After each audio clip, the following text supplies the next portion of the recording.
Hello ulit mga ka-fiesta. Ngayon magluluto po tayo ng ube, cassava, suman. So, yan po ang kanyang varieties. May ube. Yan. May peanut sa loob at ang plain cassava. Ang pinakauna po natin gagawin, i-steam ko po itong ube. So itong ube po na ito is galing sa ibang bansa, hindi po siya galing ng Pinas. Dahil sa COVID po nagkaubusan at wala pang dumarating dito sa New Zealand na ube. Kaya gagamitin ko po muna ito. So steam lang po natin ito. At na-ready ko na po ang ating steamer kanina. Ayan, na-set ko na po siya. At steam natin ang ating ube. Ayan, kumukulo na po siya. So, ang kalalabasan po ng ginawa kong ito or ng ube natin is 1 cup kapag na-steam na po siya, kapag naluto. So, i-steam ko po siya for about 30 minutes. At ito na po siya. Naluto na po siya. So, i-test nyo po kung luto na siya before nyo siyang hanguin. Kung hindi pa po, dagdag po ng time sa pag-steam. And then kapag na-steam na po, imamash na po natin siya ng mabuti. Again, dagdagan po ng oras kapag hindi pa po siya luto.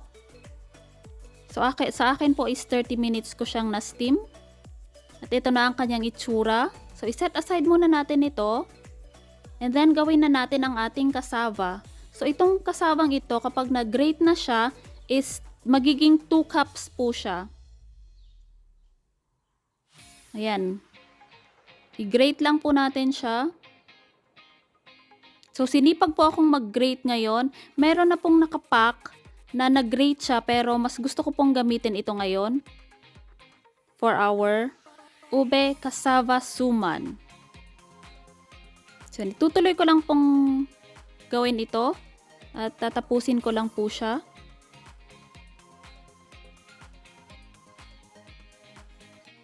At eto na ang ating grated cassava. So ngayon, pipigaan po natin siya ng mabuti. Ang cassava po, kailangan po siyang pigaan at lutuin ng mabuti. Kaya po natin siya pinipigaan dahil may compound po siya na poisonous at hindi siya safe kainin kapag may natirang juice. So kailangan po sa cassava, pigaan po ng mabuti hanggang sa mag-dry siya. At kailangan talagang lutuin rin siya ng mabuti para po mas safe siyang kainin. So ayan, pigaan po siya ng mabuti, huwag pong kakalimutan. After that, ito na ang itsura niya kapag napigaan siya. Again, naging 2 cups po ito. Lalagyan po natin siya ng half cup brown sugar. Depende po sa gusto nyong tamis. Pwede nyo pong dagdagan. Pwede rin yung bawasan. And then maglalagay tayo ng coconut milk. Sa paglalagay ng coconut milk, kailangan pong tansya-tansya. Para po hindi po siya masyadong basa at hindi rin po siya masyadong dry. So yung katamtaman lang po. So parang nalagay ko na po is 1/4 cup. Maglalagay din po ako ng pinch of salt. Hindi ko na po mineasure ang salt dahil kunti lang po yung linagay ko. Dadagdagan ko po yung coconut milk. Dahil sa palagay ko po medyo dry pa siya. Ayan. Kaya ako po tinatansya para po mas madali siyang ibalot.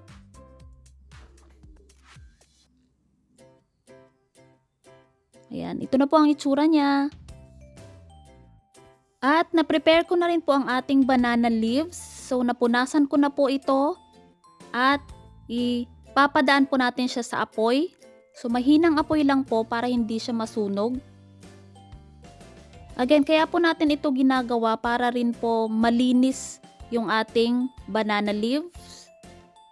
At yung ating ube kanina na set aside natin, lalagyan natin siya ng sugar. So, yung nalagay ko po is 1 tablespoon.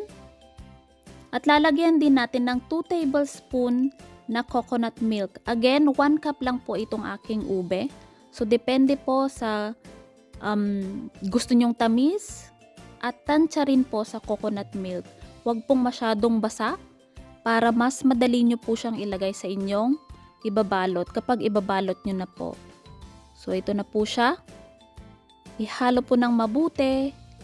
Ayan. At magbabalot na po tayo ng ating ube, cassava, suman.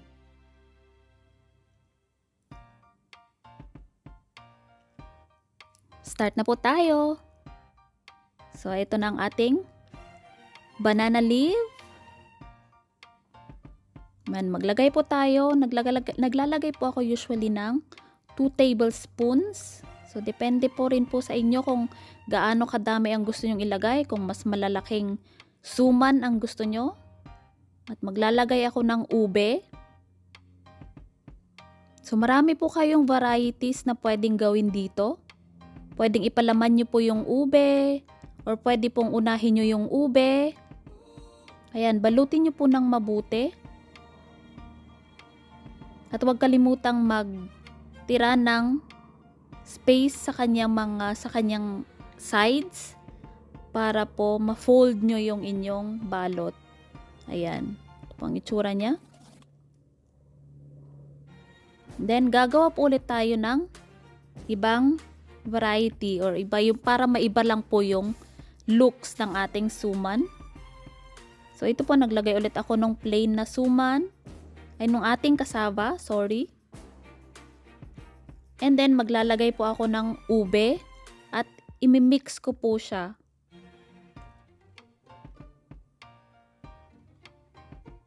Yan. Pwede nyo pong gawin lahat kung ano yung gusto nyo. Pwedeng mauna yung ube at nasa loob yung cassava at pwede rin pong yung cassava and then yung ube. So, yan. Ibabalot na po ulit natin. Again, ibalot po ng mabuti para po maganda ang pagkakaluto niya at hindi lumabas yung inyong palaman sa loob. At ito na pong gagawin natin. Maglalagay po tayo ng peanut butter sa kanyang loob. So, may homemade peanut butter po ako. Ito po yung pampalaman ko sa peanut tikoy roll. So, kung ano pa pong gusto nyong ipalaman, pwede po yan sa cassava. Ayan, ito po yung aking peanut. So, galing po ito sa ref, kaya po medyo matigas siya. So, mas madali ko siyang ilagay. So, ito yung pinaglalagay ko po sa aking peanut tikoy roll.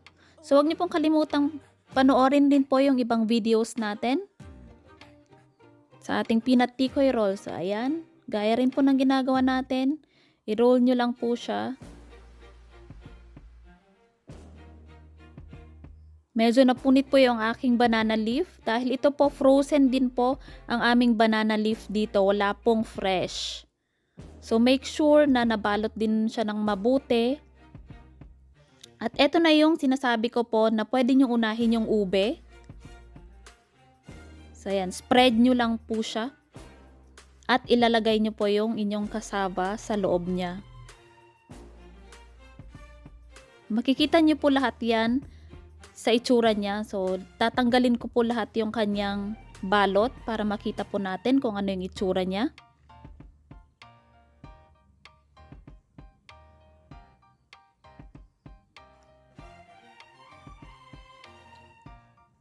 At i-steam na po natin. So, na-prepare ko na po ulit ang ating steamer. So, again, before kayong mag-umpisa ng inyong mixture, i-prepare nyo po ang inyong steamer. So, kahit ano pong steamer ang gamitin nyo, pwedeng-pwede po yan. Basta huwag nyo lang pong kakalimutang i-prepare agad before kayo mag-prepare ng inyong mixture, ang inyong steamer po muna. Para luto na agad kapag natapos nyo balutin ang inyong cassava suman.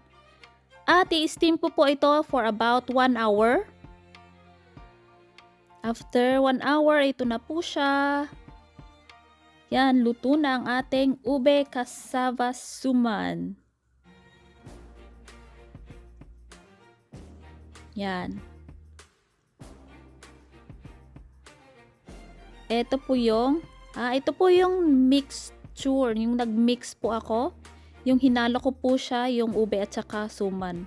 Ito ang kanyang itsura. Ayan. So, mas maganda po ang magiging kulay ng ating ube kapag yung galing po ng Pilipinas ang gagamitin. Dahil mas matingkad po yung kanyang ube. Mas yung kulay ng ube natin, mas ube po talaga. Ito po, pinkish siya na color. So, galing po ito ng Indonesia, yung ube, yung purple taro nila. So, ayan po. Ito naman po yung nauna yung ube. So, ayan ang itsura niya. At ito naman po yung may peanuts sa loob. So, papakita ko lang po yan. Tinatanggal ko lang po siya sa kanyang balot. So, ito na po. Ayan, yung may peanuts sa loob. Masarap po siya. I-try nyo po.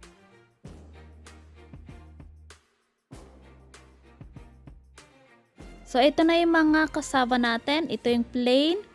Ito yung may peanut butter. At ito yung nauna ang ube. And then, yung isa is yung na-mix po natin ng ube at saka cassava. So, depende po ulit sa gusto nyo.